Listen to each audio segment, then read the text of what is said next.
The sound of a baseball bat hitting seasoned oak isn't a thud. It's a crack, a sharp, violent fracture that echoes like a gunshot in the dead silence of a suburban morning. And when I stood there at 6 a.m., shivering in my robe with the taste of stale adrenaline in my mouth, looking down at what used to be my grandfather's legacy, I didn't feel sadness. I felt the cold, hard click of a safety coming off in my brain. This was the 7th time in 8 weeks. 7 times I'd swept up splinters of wood that represented 3 weekends of sanding and staining. 7 times I'd watched the sunrise illuminate the wreckage of my property. But this time was different, because as I looked up, fighting the urge to scream, I saw her white Range Rover idling at the stop sign, the pristine chrome bumper reflecting the morning light, and behind the tinted glass, I knew Corinna Sterling was smiling. You have to understand, I didn't come to Oak Haven Estates looking for a fight. I came here to bury the ghost of a 20-year career in the Army Corps of Engineers, specifically the demolition and reconstruction units, where we built bridges while people were actively trying to blow us up. So all I wanted was a quiet ranch house, a yard with decent drainage, and a workshop where I could smell sawdust instead of cordite.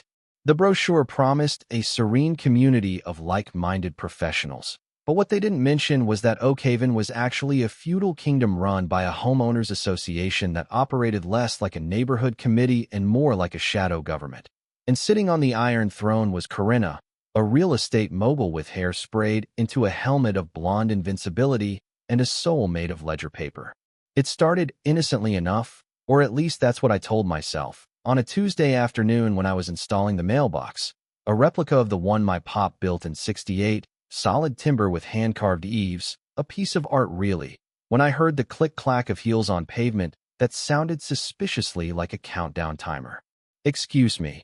The voice was sugary but had that metallic aftertaste of artificial sweetener. I'm Corinna Sterling, president of the Oak Haven HOA, and I'm afraid that structure isn't compliant with our aesthetic harmony guidelines. I remember wiping the grease off my hands, standing up to my full 6'2" height, and calmly explaining that I'd read the bylaws cover to cover, citing Section 4, Paragraph B regarding custom wood finishes, but her smile didn't waver. It just got tighter, like a rubber band about to snap, and she said, "Mr. Vance, rules are open to interpretation, but property values are absolute, and we don't like things that stick out." That was the declaration of war, though I didn't realize it until the first fine arrived in my real mailbox 3 days later. A heavy cream envelope with gold embossing that demanded $500 for unauthorized curb appeal modifications. And when I tried to appeal, I found out the appeal board was just Corinna and her vice president, a spineless man named Preston Caldwell who looked like he'd been manufactured in a country club lab. They denied my appeal in a meeting that lasted 3 minutes. And the next morning, my mailbox was smashed, just a pile of lumber and twisted metal. And when the police officer, a nice kid named Deputy Miller, showed up, he just sighed that heavy, tired sigh of a man who knows the law helps those with the best lawyers, telling me, "Cal, without video evidence, it's just property damage in a private community, civil matter, hands tied." So I rebuilt it, because that's what engineers do. We fix things, but this time I got smart, or so I thought, installing a hidden camera in the eaves of the roof. And sure enough, 3 nights later, the motion sensor tripped, and I watched on my phone screen, heart hammering against my ribs, as a dark figure with a crowbar went to town on my handiwork. The figure was wearing a hoodie, but they made a mistake, a sloppy, arrogant mistake, because they parked their getaway car under the street lamp. And there it was, the undeniable dent on the rear fender of a white Range Rover. The same dent Corinna had gotten backing into a fire hydrant the week before. I took that footage to the next HOA meeting, walking into the community center like I was carrying a grenade, ready to blow the lid off her little dictatorship.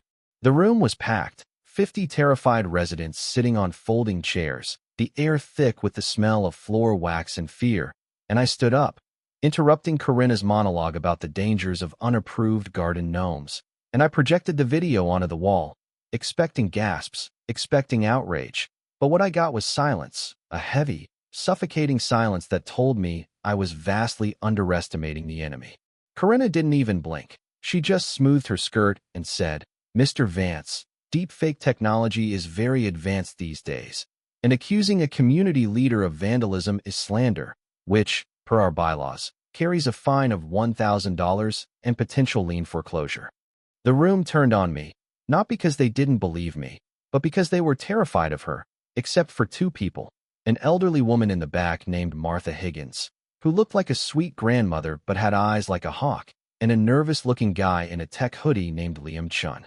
After the meeting, Martha cornered me by my truck, handing me a Tupperware of brownies that were still warm, and whispered, "She's not just a bully, Cal. She's a criminal. I used to be a forensic accountant for the IRS before I retired, and I've been tracking the HOA dues for 5 years. The math doesn't add up." Then Liam stepped out of the shadows, looking over his shoulder. "And I'm a cybersecurity consultant," he murmured. "I've seen her digital footprint. She's buying up houses in the neighborhood through a shell company called Sterling Solutions, driving prices down with harassment, buying low, then flipping them high once the problem neighbors are gone." It hit me then, standing in the dark parking lot, that this wasn't about a mailbox. This was a systematic purge, a slow-motion heist stripping the equity from families who had spent their lives building it. And I realized that my stubbornness hadn't just annoyed her. It had threatened her entire business model. The next week was a blur of escalation that felt less like suburban life and more like psychological warfare. My water was shut off accidentally by the city. A dump truck mysteriously unloaded a pile of manure in my driveway, and Corinna started a petition to have me evicted for dangerous and erratic behavior, citing my military background as a threat to the children. I sat at my kitchen table, surrounded by bylaws, bank statements Martha had dug up, and surveillance logs Liam had scraped, feeling the walls closing in, the sheer weight of her influence crushing me, until I looked out the window at the empty hole where my mailbox used to be, and I remembered a quote from my old sergeant. "If you can't hold the line, you change the terrain." I wasn't going to win a legal battle in a court she owned, and I wasn't going to win a popularity contest she rigged. So I decided to do the one thing she never expected. I decided to give her exactly what she wanted, a target she couldn't resist, but one that would break her if she touched it. The plan required precision, secrecy, and a significant amount of industrial-grade welding. So I turned my garage into a black site, covering the windows with heavy tarps and running the arc welder only during thunderstorms to mask the sound, while Liam set up a localized mesh network of cameras that uploaded directly to an offshore server, completely bypassing the local internet provider that Corinna's cousin conveniently managed. Martha was the strategist, mapping out Corinna's patrol routes, noting that she always struck on Thursday nights before the trash pickup to ensure that debris was removed quickly, giving us a tight deadline to construct the trap. I wasn't building a mailbox anymore. I was building a fortress disguised as a cottage, a structure engineered to withstand a direct impact from a tactical vehicle, anchored 6 feet deep into the concrete, with rebar thick enough to hold up a highway overpass. We called it the Iron Titan, a beast with a core of 3/4-inch AR-500 steel plate, the kind used in armored personnel carriers, welded into a unibody frame that was practically immovable. But the genius wasn't in the strength, it was in the deception. I spent 40 hours cladding the steel in delicate, hand-stained cedar, distressing the wood to look vintage, creating a facade that looked fragile, inviting, almost begging to be smashed. Inside, Liam installed a sensor suite that would make the Pentagon jealous, 4K night vision lenses behind one-way glass, vibration sensors, and a GPS tracker, all powered by a battery backup buried underground.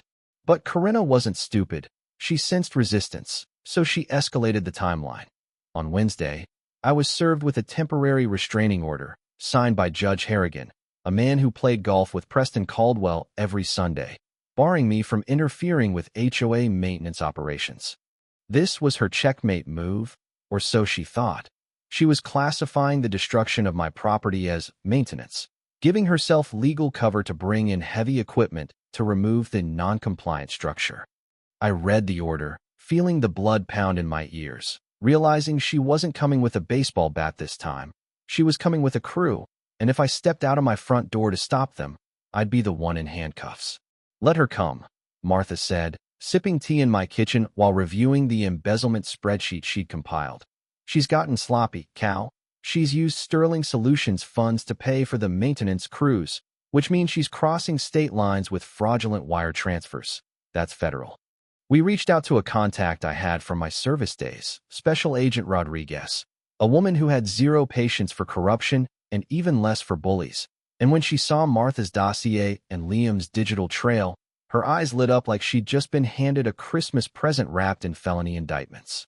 "We need to catch her in the act," Rodriguez told us. "We need her to order the destruction while the federal team is watching. We need the intent and the action to happen simultaneously." The night I installed the Iron Titan, the air was heavy with humidity and dread, the concrete setting around the anchor post like the seal on a tomb. I polished the wood, checked the camera angles one last time, and went inside to wait, sitting in the dark with Liam and Martha, watching the monitors like mission control. Thursday morning arrived with the rumble of diesel engines, a sound that usually signals progress, but in Oakhaven signaled destruction. A convoy rolled down the street, led by Corinna's Range Rover, followed by a flatbed truck carrying a demolition crew and a Bobcat excavator. Neighbors peeked out from behind their curtains, terrified to be seen but desperate to watch, as Corinna stepped out of her car, holding a clipboard like a shield, wearing a hard hat that looked ridiculous on her manicured head. She marched up to my driveway, flanked by Preston and two hired goons holding sledgehammers, and shouted for the benefit of the terrified audience. "Per the emergency order granted by Judge Harrigan, we are removing this hazardous structure to ensure community safety." I stood in my living room window, phone in hand, watching the live feed from the mailbox itself, seeing the distorted reflection of her face in the hidden lens, twisted with malice and triumph. "Do it," she commanded, pointing a manicured finger at my masterpiece. The first guy, a burly man who looked like he regretted taking this job, swung the sledgehammer with a lazy arc, expecting the wood to shatter, expecting an easy paycheck. The head of the hammer connected with the cedar, and for a millisecond, the wood compressed, but then it hit the AR-500 steel core. Clang. The sound wasn't a crack, it was a ringing, bell-like reverence that vibrated through the entire neighborhood, a shockwave of physics denying kinetic energy. The hammer bounced back with violent force, nearly dislocating the guy's shoulder, and he dropped it, clutching his arm, staring at the mailbox which didn't even have a scratch. Corinna's face shifted from smugness to confusion, then to pure, unadulterated rage.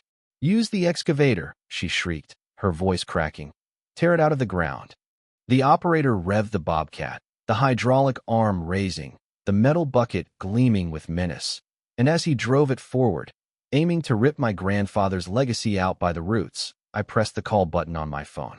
"Agent Rodriguez," I said, my voice steady. "The package is being delivered." The bucket of the excavator hooked onto the mailbox post and pulled, the engine roaring, tires smoking against the asphalt, fighting against 6 feet of concrete and reinforced steel. The mailbox groaned but held, the Iron Titan refusing to bow, and suddenly, the Bobcat's rear wheels lifted off the ground, the machine tipping forward, defeated by engineering and stubbornness. Corinna was screaming now, throwing her clipboard on the ground. "Destroy it. I pay you to destroy it."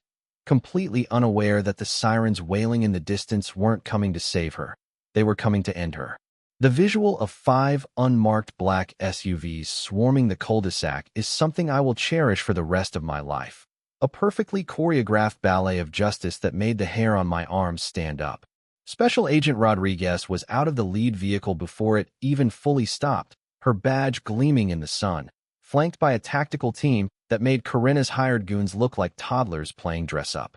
The demolition crew immediately dropped their tools and put their hands in the air. They knew the difference between a civil dispute and a federal raid, but Corinna, delusional to the bitter end, actually tried to pull rank on the FBI. "You can't be here," she screeched, pointing a trembling finger at Rodriguez. "I am the president of the HOA, and this is private property. I'll have your badge for this." Rodriguez didn't even raise her voice. She just stepped into Corinna's personal space and said, "Corinna Sterling, you are under arrest for wire fraud, racketeering, and conspiracy to commit extortion." And the click of the handcuffs was the sweetest sound I have ever heard, louder than the sledgehammer, louder than the excavator. Preston Caldwell tried to run, actually tried to sprint toward his Prius, but he made it about 10 feet before tripping over his own loafers and being gently helped to the ground by an agent twice his size. As they walked her to the car, Corinna looked back at the house, her eyes locking with mine through the window, and for the first time, I saw the fear, the realization that the world she had bullied into submission had finally punched back. The entire neighborhood had spilled out onto their lawns now, no longer hiding, a collective exhale rippling through the street. Martha walked out onto her porch and just nodded at me, a silent salute between soldiers, while Liam was already uploading the footage of the arrest to the community forum, ensuring that her reputation was as demolished as she wanted my mailbox to be. The aftermath was a slow, satisfying unraveling of the web she'd spun.